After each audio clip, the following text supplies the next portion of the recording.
بسم اللہ الرحمن الرحیم۔ 4 لوگ دنیا میں ایسے ہو چکے ہیں جنہیں اللہ تبارک و تعالیٰ نے پوری دنیا میں اقتدار دیا، ایک وقت میں پوری دنیا کا ایک ہی بادشاہ۔ 2 مسلمان تھے، 2 کافر۔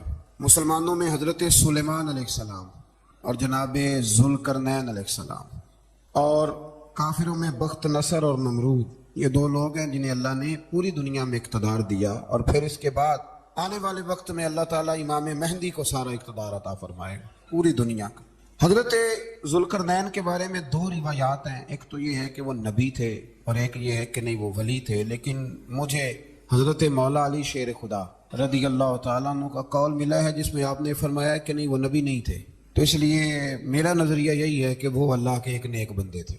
اللہ نے انہیں پوری زمین میں اقتدار دیا، وہ ایک مہم پہ نکلے، ان کا ارادہ بنا کہ میں ذرا دنیا کا چکر لگاؤں، تو انہوں نے سفر شروع کیا کہ میں دیکھوں ذرا سورج غروب کہاں ہوتا ہے، تو فرماتے میں پہنچا، بڑا گیا، لیکن میں اس مقام تک پہنچ گیا جہاں سورج غروب ہوتا ہے، تو پھر میں نے دیکھا کہ ایک سیاہ کنواں ہے جس کے اندر جا کے وہ چھپ گیا ہے، لیکن رب کریم کی اس حقیقت تک میں پہنچ سکا نہیں۔ پھر آپ فرماتے ہیں کہ میں آگے نکلا تو مجھے ایک قوم کے بارے میں بتلایا گیا جو بڑی خونخوار قوم تھی، بڑی خونخوار، اس کو یاجوج اور ماجوج کہا جاتا ہے۔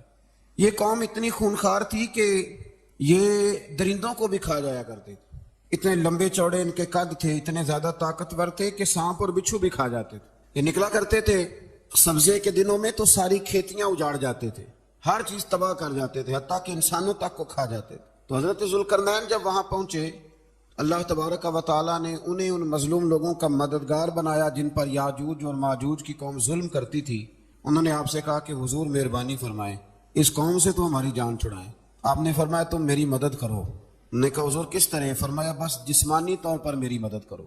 تو آپ نے پھر وہاں ایک دیوار بنائی، لوہا کاٹ کر، سیسا پگھلا کر، پتھر ڈال کر ایک بڑی موٹی تازی دیوار بنائی، اور اتنی اونچی بنائی، اور پھر اس کے چاروں جانب آگ جلائی تاکہ وہ لوہا اس طرح پگھل جائے کہ وہ دیواروں کے ساتھ چپک جائیں، تاکہ کوئی آدمی پیر رکھنا چاہے تو پیر رکھ کے اس پہ چڑھ نہ سکے۔ آپ نے وہ دیوار بنائی۔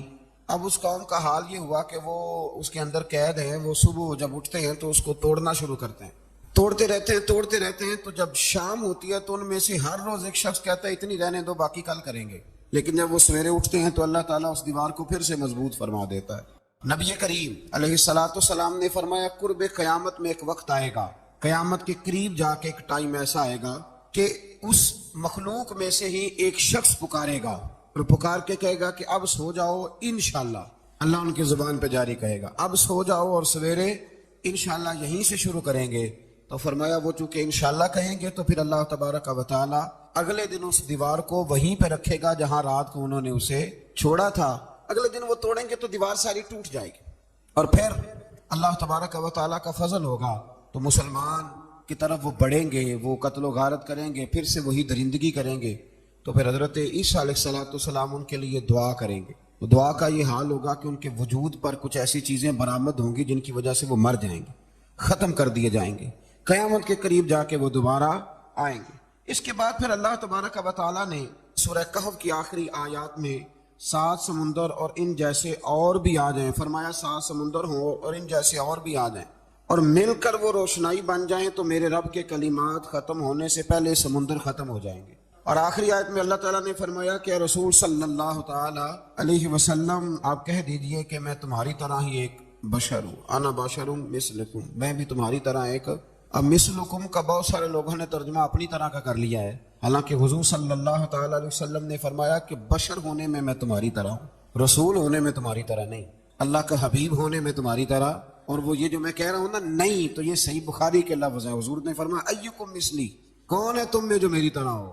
اور تو اپنے رسول کے بارے میں یہ کہے کہ بکریاں چرا رہے تھے تو معاذ اللہ انہیں پتہ ہی نہیں تھا کہ میں نبی بن جاؤں گا، ایسی کوئی بات نہیں۔ اعلیٰ حضرت فرماتے ہیں اللہ اللہ وہ بچپنے کی پھبن، یعنی بچپن میں بھی رنگ ڈھنگ نرالے تھے میرے رسول، اللہ اللہ وہ بچپنے کی پھبن، اس خدا بھاتی صورت پہ لاکھوں سلام، اس خدا بھاتی صورت پہ۔ اور مرحوم اعظم چشتی نے بھی ایک جملہ بڑا خوبصورت کہا، اس نے کہا تیری حیات پاک کا ہر لمحہ پیغمبر لگے۔ انہوں نے اپنے چچا کو بے جان بتوں کی عبادت سے روکا، عذاب الہی سے ڈرایا، اس نے کہا کہ آپ ہمیں ہمارے خداؤں سے پھیرنا چاہتے ہیں، اس سے رک جائیں ورنہ ہم آپ کو سنسار کر دیں گے۔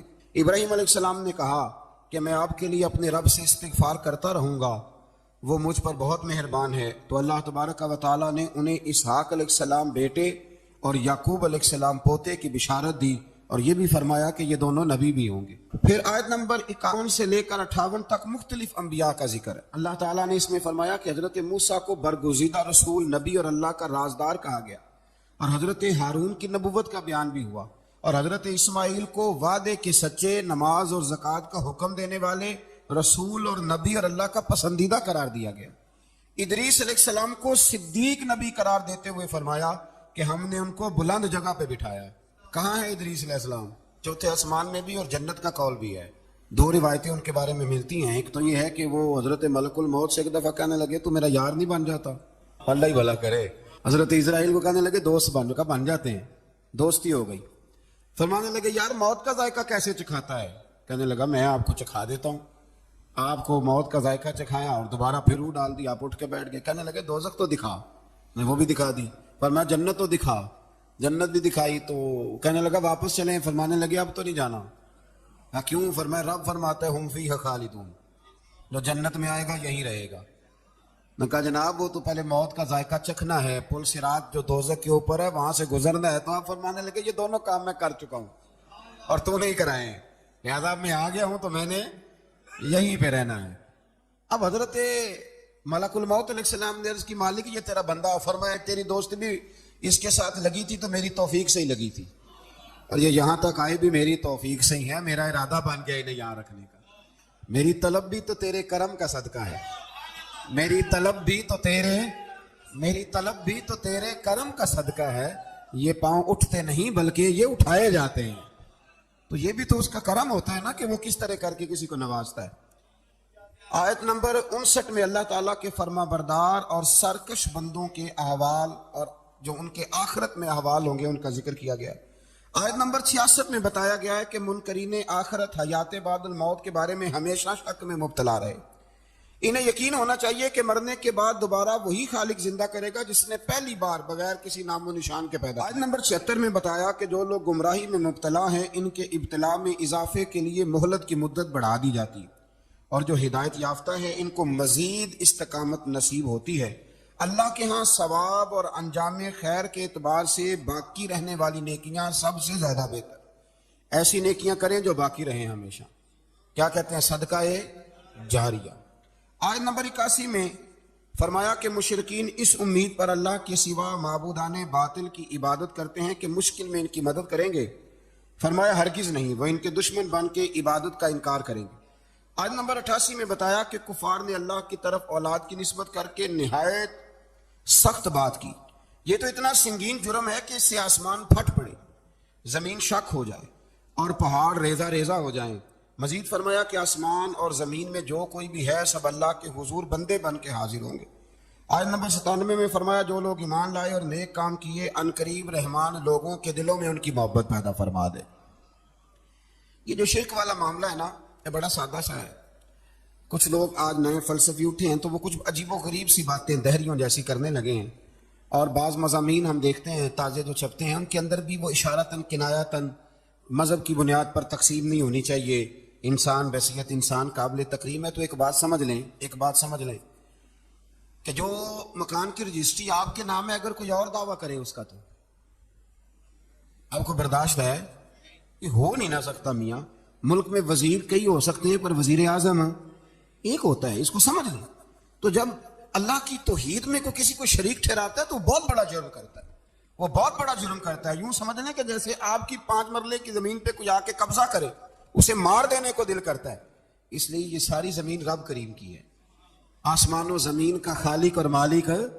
تو شرک ناپسندیدہ بات، ناپسندیدہ۔ سورہ طٰہٰ شروع ہوتی ہے۔ اس سورہ طٰہٰ میں نبی پاک صلی اللہ تعالیٰ علیہ وسلم کو رب کریم نے فرمایا کہ محبوب قرآن اس لیے نازل نہیں کیا تھا کہ آپ مشقت میں پڑ جائے۔ نبی کریم لمبی لمبی نمازیں پڑھتے تھے، لمبی لمبی۔ تو قرآن مجید نے کہا طٰہٰ ما انزلنا علیک القرآن لتشقیٰ، محبوب قرآن اس لیے نازل نہیں کیا کہ آپ مشقت میں پڑ جائیں۔ حضور لوگوں کو بڑی جد و جہد کے ساتھ دین کی طرف بلاتے تھے، تو کہا محبوب قرآن اس لیے نازل نہیں کیا تھا کہ آپ مشقت میں پڑ جائیں. آپ تو مشقت کرنے لگ گئے.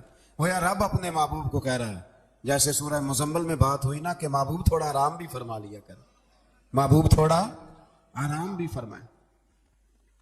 پھر فرمایا کہ یہ قرآن نصیحت کے لیے نازل ہوا ہے اور اللہ ظاہر و باطن سب کو جانتا ہے اور وہ وحدہ لا شریک ہے اور سارے اچھے نام اسی کے ہیں.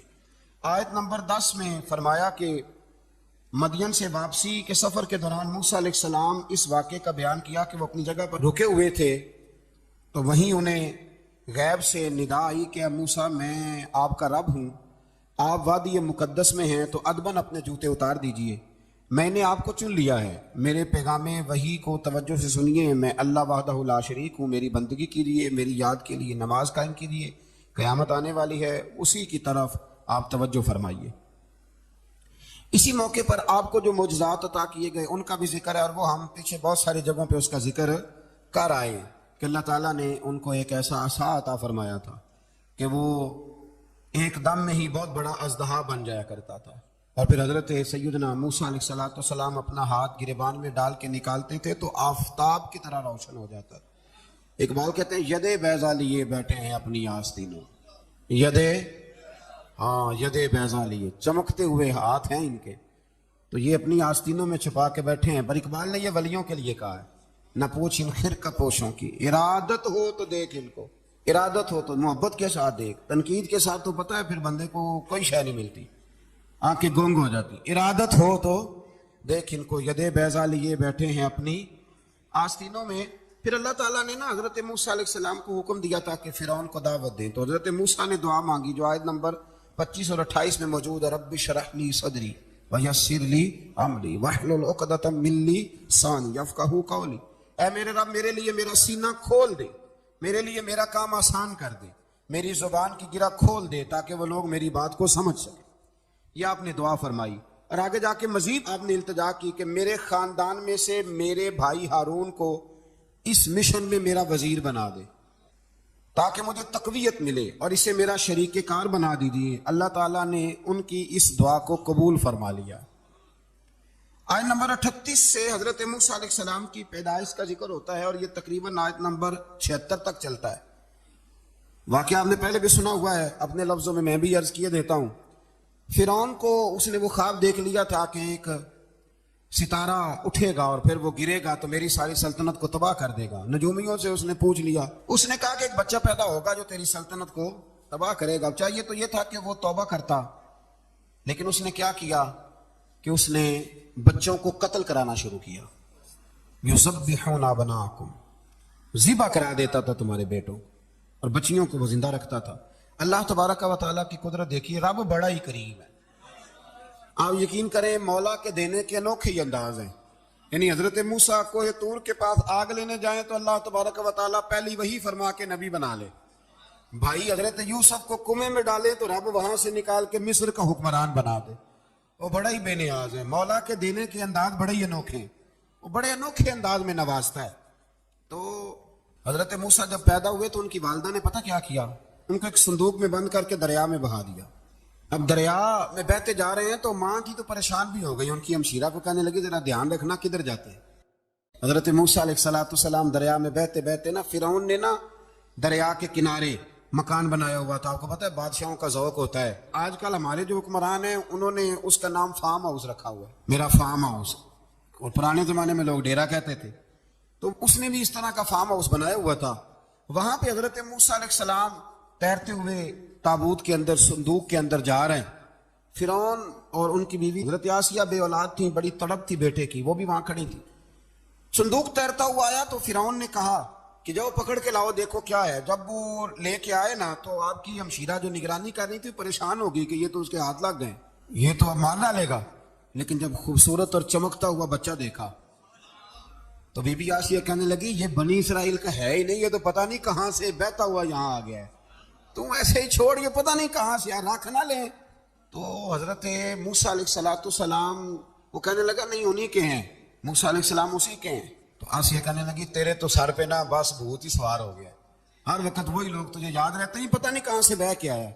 اب رکھ لیا, مان گیا فرعون. آپ فرعون کے گھر میں جو اس لیے بچے مروا رہا تھا کہ میری سلطنت حضرت موسیٰ پیدا نہ ہو جائے تو اسی کے گھر میں پرورش پانے لگے، اسی کے گھر میں۔ اب عورتیں منگائیں گئی دودھ پلانے کے لیے، تو حضرت موسیٰ علیہ السلام کسی بی بی کا دودھ نہیں پیتے، تو آپ کی ہمشیرہ نہ وہیں دائیں بائیں گھومتی رہتی، تو کہنے لگی جناب آسیہ سے کہ میں ایک بی بی کو جانتی ہوں، بڑی صاف ستھری ہے، مجھے امید ہے یہ بچہ اس کا دودھ پیے گا۔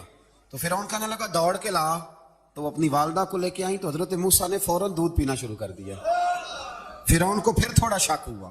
ایک روایت یوں بھی لکھی ہے بعض لوگوں نے کہ فرعون ایک دن اٹھایا ہوا تھا، حضرت موسیٰ کی ابھی تھوڑی سی عمر تھی، تو آپ نے اس کی داڑھی پکڑ کے تو ایک گھونسا دے مارا، جلالی تو شروع سے ہے نا، تو کہنے لگا آسیہ تو مان نہ مان یہ بچہ وہی ہے۔ تو حضرت بی بی آسیہ کہنے لگی کہ تجھے غلط فہمی ہے، یہ وہ نہیں ہے۔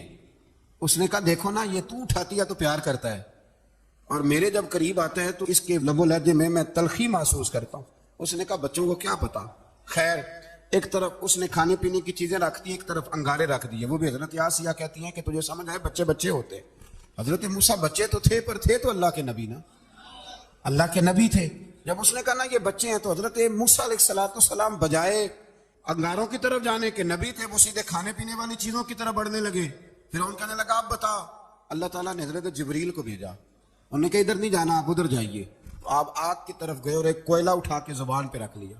تو آسیہ کہنے لگی سمجھ آئی، بچے کو کیا پتا کدھر جانا ہے کدھر نہیں جانا، اگر وہ اتنا ہی خیال ہوتا وہی بچہ ہوتا تو آگ۔ اور بعض مفسرین نے لکھا ہے یہ جو حضرت موسیٰ دعا مانگتے تھے نا رب اشرح لی صدری ویسر لی امری، یہ وہ آگ کا انگارہ جب کوئلہ منہ میں رکھا تھا نا تو اس کی وجہ سے زبان میں کچھ لکنت آ گئی، تو آپ دعا کرتے تھے کہ یا اللہ میری زبان کی وہ بند گرا کھول دے تاکہ میں کھل کے فرعون کے سامنے بات کر سکوں۔ وہیں حضرت موسیٰ پلنے لگے، وہیں پلے، وہیں جوان ہوئے، وہیں اللہ نے ساری دولتیں دی، بہن بھی ملی، ماں بھی ملی، اور سارے عزیزوں کا پیار بھی ملا۔ اسی گھر کے اندر اللہ نے پرورش کر کے فرعون کے ظلم سے بنی اسرائیل کو نجات عطا فرمائی۔ آج نمبر 77 سے موسیٰ علیہ السلام کو حکم ہوا کہ راتوں رات بنی اسرائیل کو لے کے نکل جائیں۔ انہیں اللہ کی طرف سے یقین دلایا گیا کہ ان کے لیے سمندر میں خشک راستہ نکال لیا جائے گا۔ فرعون نے ان کا تعاقب کیا اور سمندر میں غرق کر دیے گئے۔ اس مقام پر اللہ تعالیٰ نے بنی اسرائیل پر اپنے احسانات کا ایک بار پھر ذکر فرمایا۔ حضرت سعد بن ابی وقاص رضی اللہ تعالیٰ عنہ بھی ایک دن جہاد کے لیے نکلے تو رستے میں سمندر آ گیا۔ حضرت موسیٰ کی قوم کو نا سمندر نے رستہ دیا تھا، تو جناب سعد بن ابی وقاص سمندر کے کنارے کھڑے ہو کے اب وہ لوگ پوچھنے لگے حضور کیا کرنا ہے؟ فرمایا کرنا کیا ہے، ابھی دیکھیں کیا ہوتا ہے۔ تو فرمانے لگے وہ سمندر و دریا، اگر تو حضرت موسیٰ کی نافرمان قوم کو رستہ دیتا ہے تو ہم تو رسول اللہ کے فرما بردار غلام ہیں، ہمیں بھی رستہ دے۔ تو 12 رستے بن گئے دریا میں سے۔ جناب سعد بن ابی وقاص لشکر لے کے گزر گئے، باہر گئے تو ایک دفعہ پھر صحابہ کو یقین دلایا، فرمایا کسی کی کوئی چیز تو نہیں رہ گئی دریا میں؟ دشت تو دشت ہیں دریا بھی نہ چھوڑے ہم، بحر ظلمات میں دوڑا دیے۔ اب میں کیا کروں، علامہ اقبال نے ہر جگہ کلام لکھا ہے، ہر جگہ۔ یہ آپ کو پتہ نا، ایک صاحب مجھے بھی سمجھا رہے تھے، میں نے جنہوں میں وضاحت کی، مجھے لگے آپ اقبال کی بڑی تعریفیں کرتے ہیں۔ میں نے کہا مجبوری ہے، وہ کام ہی تعریفوں والے کرتے ہیں تو ہو جاتی ہیں، کیا کیا جائے، عام دام برسر مطلب۔ تو حضرت سعد بن ابی وقاص نے پوچھا کچھ رہ تو نہیں گیا؟ کہا جناب پیالہ رہ گیا میرا مٹی کا دریا میں۔ حضرت سعد بن ابی وقاص کہنے لگے کوئی مسئلہ نہیں، ہم رسول اللہ کے غلام ہیں، اور اس پر بڑی دلائل ہیں، وقت نہیں ہے آگے بڑھنا ہے۔ فرمایا او دریا او ہمارا پیالہ تو واپس کر دے۔ تو ایک لہر آئی تو پیالہ بھی کنارے پہ پھینک گئی۔ تو اللہ تعالیٰ نے حضرت موسیٰ علیہ السلام کو کی قوم کو وہاں سے نجات دی۔ آیت نمبر 85 سے سامری کا ذکر ہے۔ سامری ایک جادوگر تھا۔ جب حضرت موسیٰ علیہ السلام تشریف لے گئے نا کوہ طور پہ، تو اس نے نا سونے کا ایک بچڑا بنا دیا تھا، اور اس کے منہ میں ایسی تاریں اس نے لگائی تھی کہ جب ہوا چلتی تھی تو وہ تاریں بجتی تھی، مفسرین نے لکھا ہے۔ تو بنی اسرائیل والوں کو یہ کہتا تھا دیکھو یہ بولتا ہے، تو بڑے کمزور ایمان کے لوگ تھے، اس طرف متوجہ ہو گئے۔ حضرت موسیٰ علیہ السلام واپس آئے تو انہوں نے پوچھا کہ یہ ماجرا کیا ہے؟ تو اس نے کہا کہ میں نے نا حضرت جبریل علیہ السلام کا گھوڑا جب چل رہا تھا تو ان کے پاؤں سے جو مٹی لگ رہی تھی وہ مٹی میں نے تھوڑی اٹھا لی تھی، اور وہ میں نے اس کے منہ میں رکھی ہے، جس کی وجہ سے اس کے منہ سے آواز ہے۔ وہ مٹی کب اٹھائی تھی وہ بھی لکھا ہے مفسرین نے کہ حضرت موسیٰ علیہ السلام نے جب کہا نا بنی اسرائیل والوں کو کہ گھوڑے ڈالو اندر، حالانکہ رستے بن بھی گئے تھے، پھر بھی کہنے لگے ایسا نہ ہو کہ اندر جائیں تو پانی پھر آ جائے، تو یہ جاتے نہیں تھے، ڈرتے تھے، کمزور ایمان کے لوگ تھے نا۔ اصل مسئلہ نا اندر کا ہے، آپ یقین کریں یہ بڑی باکمال بات ہے۔ میں تو اس نتیجے پہ پہنچا ہوں تھوڑی سی زندگی گزار کے کہ یقین اگر مضبوط ہو نا تو انسان کی زندگی کا ہر کٹھن رستہ آسان ہو جاتا ہے. لیکن جن لوگوں کے اندر مسائل بہت زیادہ ہوتے ہیں ان کے لیے بیرونی کا کوئی کام کرنا بھی بڑا ہی مشکل ہوتا ہے.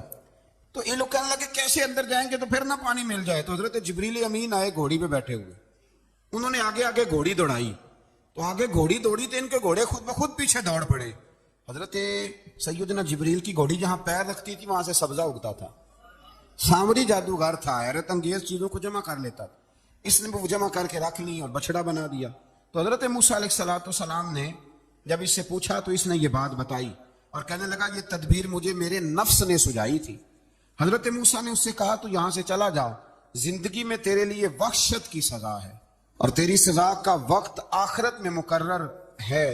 وحشت کا بھی عذاب ہوتا ہے کچھ لوگوں کو وحشت کا عذاب یہ ہوتا ہے, یعنی انسان ہر وقت خوف زدہ رہے. آیات بتاتی ہیں کہ اس پر کون سا عذاب ہے, اس پر ایک وحشت طاری رہے. اللہ سے دعا مانگیں اللہ تبارک و تعالی ان ساری آزمائشوں سے ہمیں محفوظ فرمائے. اسی تسلسل میں پھر قیامت اور سور پھونکے جانے کا ذکر ہے. آیت نمبر 105 سے فرمایا کہ لوگ آپ سے پہاڑوں کے متعلق سوال کرتے ہیں, آپ ان سے کہہ دیجئے میرا رب انہیں ریزہ ریزہ کر دے گا اور پوری زمین ہموار میدان کی طرح ہو جائے گی. آیت نمبر 109 میں قیامت کی ہولناکیوں کا ذکر ہوا اور فرمایا آج اللہ کی بارگاہ میں کسی کو مجال شفاعت نہیں ہوگی سوائے اس کے جسے وہ اذن شفاعت عطا کرے اور جس کے قول سے وہ راضی ہو. آیت نمبر 110 سے اکڑی گردنوں کے حی و قیوم کے سامنے جھکنے, ظالموں کے نامراد ہونے اور مومنین صالحین کے کامیاب ہونے کا ذکر ہے. آیت نمبر 114 میں علم میں اضافے کی تعلیم کے لیے دعا ارشاد فرمائی گئی ہے جو بڑی معروف ہے, رب زدنی علما. آیت نمبر 115 سے اس بات کا ذکر ہے کہ آدم علیہ السلام جو جنت میں درخت کے قریب چلے گئے تو یہ ان کی بھول اور اجتہادی خطا تھی, اللہ نے خود وضاحت فرما دی, اور انہوں نے قصداً اللہ کے حکم کی نافرمانی نہیں کی. آدم علیہ السلام کو جنت میں داخل کر کے بتایا کہ یہاں نہ بھوک لاحق ہوگی, نہ بے لباسی ہوگی, نہ پیاس لگے گی, نہ ہی دھوپ کی تپش محسوس ہوگی, اور یہ کہ آپ اپنے دشمن شیطان کی چالوں سے بچے رہیں گے. اس مقام پر قرآن نے اس موضوع کو پھر بیان کیا کہ شیطان نے وسوسہ ڈالا اور مخلص اور ہمدرد کا روپ دھار کر ان کو بہکایا. انہوں نے ممنوع درخت سے کھا لیا سو ان کے ستر کھل گئے اور جنت کے پتوں سے اپنے ستر کو ڈھانپنے لگے. پھر اللہ نے ان کی توبہ قبول کی اور جنت سے زمین پر بھیج دیا. آیت نمبر 124 سے اللہ تعالیٰ نے فرمایا جو ہماری یاد سے غافل رہے گا ہم اس کے لیے معیشت تنگ کر دیں گے. وَمَنْ أَعْرَضَ عَنْ ذِكْرِي فَإِنَّ لَهُ مَعِيشَةً ضَنْكًا, جو ہماری یاد سے غافل ہوگا اس کے لیے زندگی اس پر اللہ تبارک و تعالی ہر وقت اپنی یاد کی توفیق عطا فرمائے. آیت نمبر 130 سے اللہ تعالیٰ نے ارشاد فرمایا ان کی باتوں پر صبر کیجئے, سورج کے طلوع اور غروب ہونے سے پہلے اپنے رب کی حمد کے ساتھ تسبیح پڑھتے رہیے اور رات کے بعض اوقات میں اور دن کے حصوں میں بھی تسبیح پڑھتے رہیے تاکہ آپ کا رب راضی ہو جائے اور آپ بھی راضی ہو جائیں. مزید فرمایا کہ اپنے اہل خانہ کو نماز کا حکم دیں اور خود بھی نماز پر قائم رہیں, اور نیک انجام صرف تقوی پر کاربند لوگوں کے لیے. لوگ کیا کہیں گے, لوگوں کے لیے الزام لگانا, پروپیگنڈا کرنا یہ بڑا ہی آسان کام ہے. دو ہی تو کام دنیا میں آسان ہے, ایک بدگمانی کرنا اور ایک غیبت کرنا, اور اتنا مزیدار کام ہے کہ آپ ساری دیہڑی کرائیں. کوئی بندہ تھکنے کو تیار ہے معاذ اللہ ثم معاذ اللہ سارا دن, اور اگر آپ کہیں کہ اللہ کا ذکر کرو تسبیح لے لو صرف 500 دفعہ درود شریف پڑھ لو تو پھر کیا بنے گا, کام یاد آ جائے گا, بہت سارے لوگوں نکل لیں گے. کبھی کبھی کچھ چیزیں بڑی یاد رہ جاتی ہیں. ایک شاعر نے ایک شعر کہا تھا, میری تھوڑی سی شعری ذوق ہے تو مجھے دلچسپی ہے, رہ جاتی ہیں کچھ باتیں ذہن میں.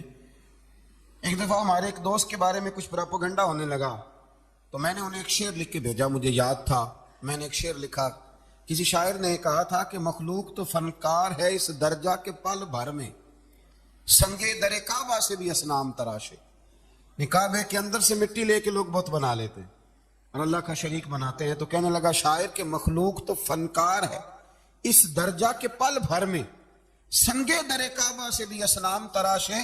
تم کون ہو کیا چیز ہے داغ کبابی, لوگوں نے تو مریم پہ بھی الزام تراشے. لوگ تو منٹ لگاتے ہیں, وہ جو رہی مسجد میں پلی مسجد میں, لوگوں نے الزام لگانے کا وقت آیا تو الزام لگا دیا. سید عائشہ صدیقہ پہ لگا دیا, صدیق کی بیٹی اور صدیقہ. آپ سوچ سکتے ہیں کہ لوگ کہاں تک جاتے ہیں اور باتیں کہاں تک پہنچتی ہیں. تو یہ میرے رب کریم کا فضل اور کرم ہے کہ جناب مریم کی برات کا اعلان بھی قرآن نے کیا اور حضرت عائشہ صدیقہ کی برات کا اعلان بھی قرآن پاک نے فرمایا، یہ بھی قرآن مجید نے فرمایا ہے۔ اور کل پرسوں بھی بات ہو رہی تھی حضرت یوسف علیہ السلام کی، تو الزام تو لگتے رہتے ہیں، تو میں نے اس دن بھی سوال کیا تھا، پھر دہراتا ہوں کہ غلطی کیا تھی حضرت یوسف کی؟ کبھی کنواں اندھیرا، کبھی بھائیوں کے تھپڑ، کبھی مصر کا بازار، اور ذرا سوچو تو صحیح، جب بولیاں لگتی ہیں انسان کی تو کیا حال ہوتا ہے۔ اور پھر ذرا یہ بھی تو دیکھو نا کہ جب زلیخا نے الزام لگایا تو پھر کیا حال ہے، اور پھر 12 سال کی جیل، پر رب فرماتا ہے شان میں نے یوسف کو ہی عطا فرمائی۔ تو حضرت مریم سلام اللہ علیہا جب وہ بیٹا لے کے گئی ان کے پاس تو انہوں نے کہا یہ کہاں سے آ گیا؟ آپ فرمانے لگی میں نے تو چھپ کر روزہ رکھا ہوا ہے، اسی سے پوچھ لو یہ کہاں سے آیا ہے، یہی بتائے گا۔ پنگوڑے میں تھے حضرت عیسیٰ علیہ السلام، پنگوڑے میں، تو قرآن مجید کہتا ہے کہنے لگے قال انی عبد اللہ، حضرت عیسیٰ بولے اور بول کے کہنے لگے میں اللہ کا بندہ ہوں، اور آتانی الکتاب، خالی نہیں آیا، کتاب ساتھ لے کے آیا ہوں، وجعلنی نبیّ، اور اس نے مجھے نبی بنا کے بھیجا ہے۔ تو حضرت عیسیٰ علیہ السلام پنگوڑے میں ہیں تو کلام فرما رہے ہیں، اپنے نبی ہونے کا اعلان فرما رہے ہیں۔ اب اس بندے کے قریب جا کے اس سے سوال کرنے کو دل نہیں کرتا جو نبی پاک کے بارے میں کہتا ہے 40 سال کے بعد نبی بنے۔ یہاں پنگوڑے میں حضرت عیسیٰ کلام کریں، پنگوڑے میں، اور وہ پنگوڑے میں کہے میں نبی ہوں، اور تو اپنے رسول کے بارے میں یہ کہے کہ بکریاں چرا رہے تھے تو معاذ اللہ انہیں پتہ ہی نہیں تھا کہ میں نبی بن جاؤں گا۔ ایسی کوئی بات نہیں۔ اعلیٰ حضرت فرماتے ہیں اللہ اللہ وہ بچپنے کی پھبن، یعنی بچپن میں بھی رنگ ڈھنگ نرالے تھے میرے رسول، اللہ اللہ وہ بچپنے کی پھبن، اس خدا بھاتی صورت پہ لاکھوں سلام۔